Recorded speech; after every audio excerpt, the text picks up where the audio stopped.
असतो मा सद्गमय तमसो मा ज्योतिर्गमय मृत्योर्मामृतं गमय.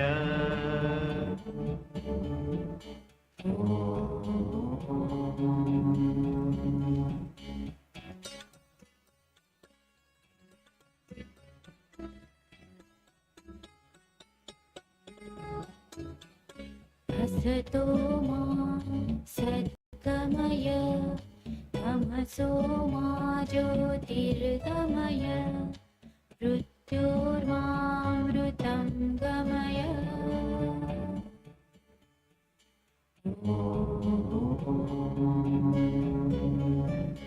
असतो मा सद्गमय तमसो मा ज्योतिर्गमय मृत्योर्मामृतं गमय.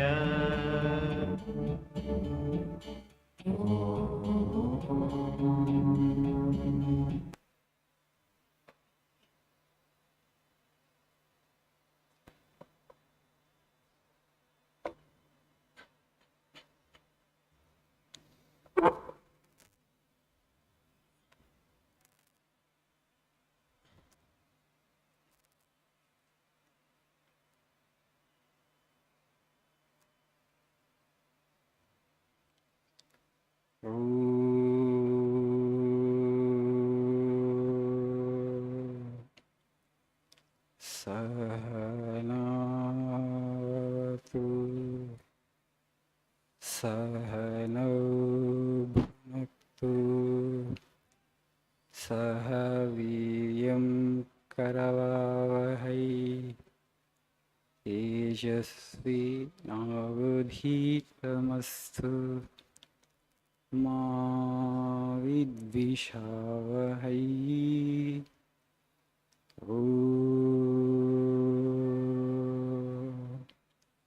शांति शांति शांति.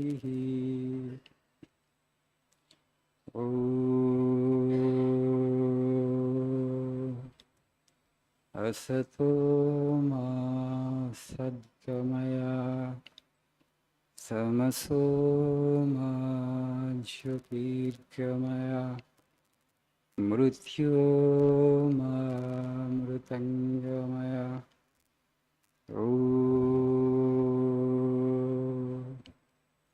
शान्ति शान्ति शान्तिः.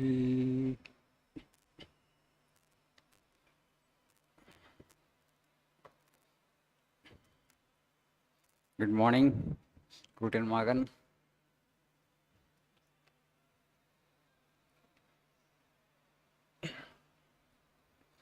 All of you had your breakfast? Had good sleep last night? Yes. It's quite hot nowadays. People are not getting sleep because of heat also. Sleep is very important.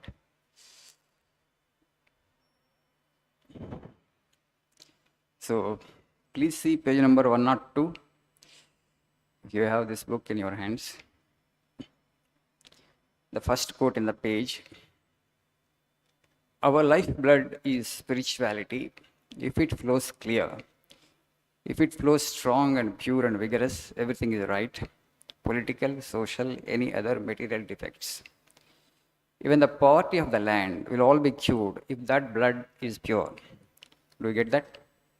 అర్థమైందా? Vivekananda's quote. Our lifeblood is spirituality. That is the solution for all the problems, social, political, economical, for every problem. It's a panacea for all the problems of not only India, for the entire world. Spirituality is a solution. You may wonder how. Morning I read in the newspaper, the 7 African leaders went to Russia. They were negotiating with the Russian leader there. They said war must end. With that mission, they had gone there. I don't know how far they would become successful. But the Russian leader told them that I am not responsible for the war, West is responsible. So because whoever is responsible, the consequences are for the entire world. to bear. Today, we're all ambitious. We want to grow in life. We want to achieve big things in life.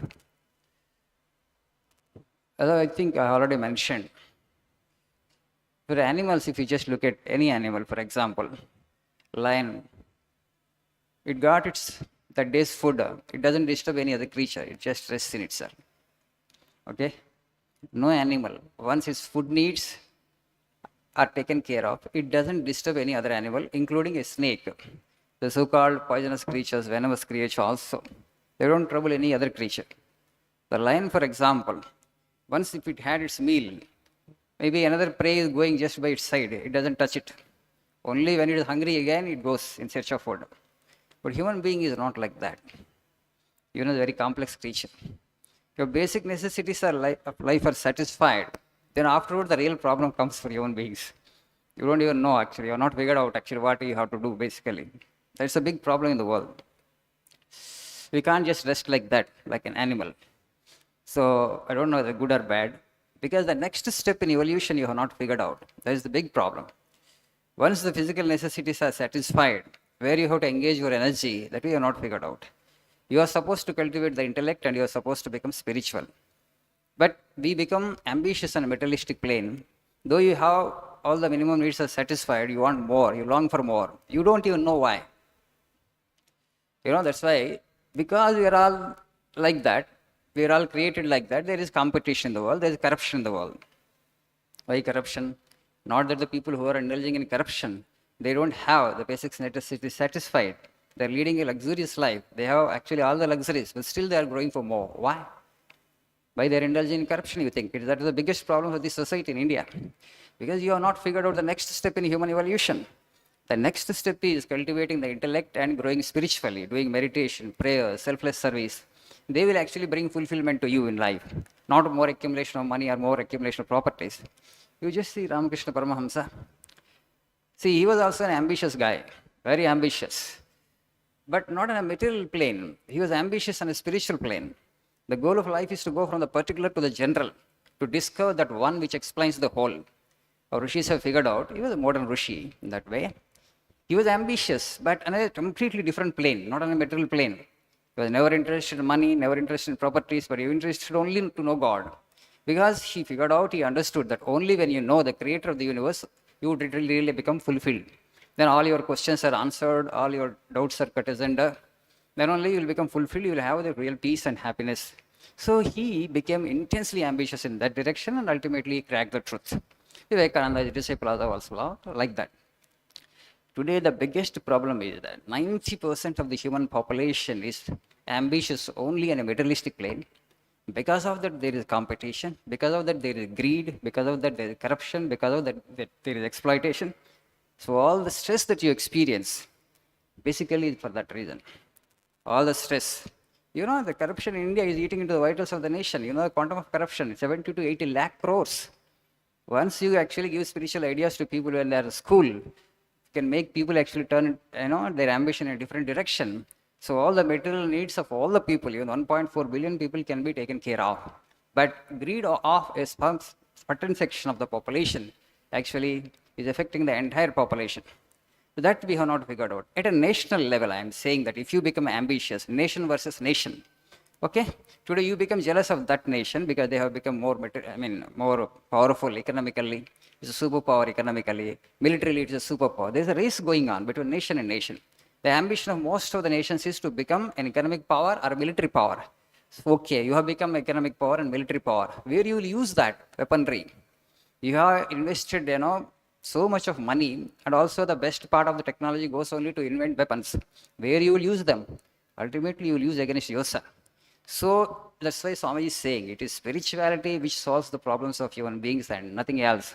If you don't spiritualize the entire mankind, definitely actually we will be harming our own interest. There is no other species on the planet Earth which works against its own interest. But we are doing the same. We are working against our own interest, but still we are not conscious of it.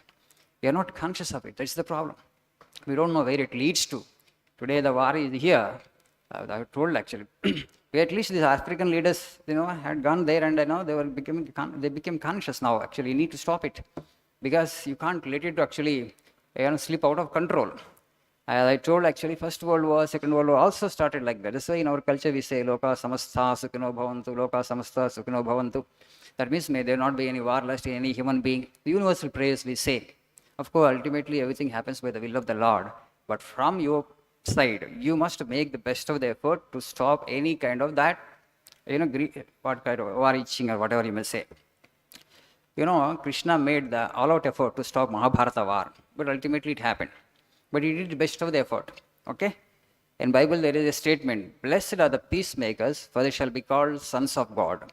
Only when the humanity becomes spiritual, they will become actually peacemakers at an individual level. Because society means group of individuals. When individuals are happy and contented, satisfied within themselves and become ambitious on the spiritual plane, and there will not be any competition, and more you create such number of people, and that society will become stable and peaceful, and they will become the beacons and guiding lights for the rest of the humanity. And India alone can do that. That's why Swami is saying, our lifeblood is spirituality. He says, once that flows clear, all other problems will be taken care of. He said, spirituality is the bedrock on which the national edifice has been built. Once that is undermined, the nation will become an extinct race within 3 generations, he said. Once India becomes extinct, the rest of the world also becomes extinct. So the survival of the entire mankind depends upon preservation of spirituality of this race. So it is incumbent upon you all to preserve the spiritual wisdom of this nation. Thank you this much for today. Have a nice day.